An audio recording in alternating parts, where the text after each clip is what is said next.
El Mercat de la Vall d'Hebron no atura l'activitat, però les obres continuen i avancen sobre el termini previst.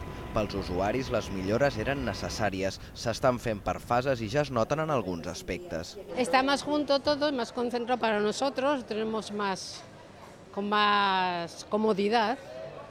La obra nos está costando un poco. Yo creo que hacía muchísima falta, estaba muy mal. O sea que yo estoy contenta.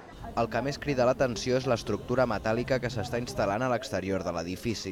Ha de servir per protegir el mercat del sol i també per donar-li visibilitat.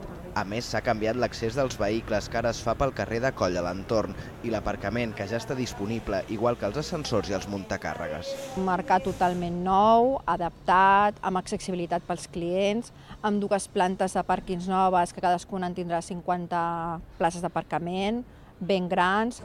En trobaran les parades reformades, el terra nou, ascensors i muntacàrregues nous. Ha començat també la construcció del nou supermercat.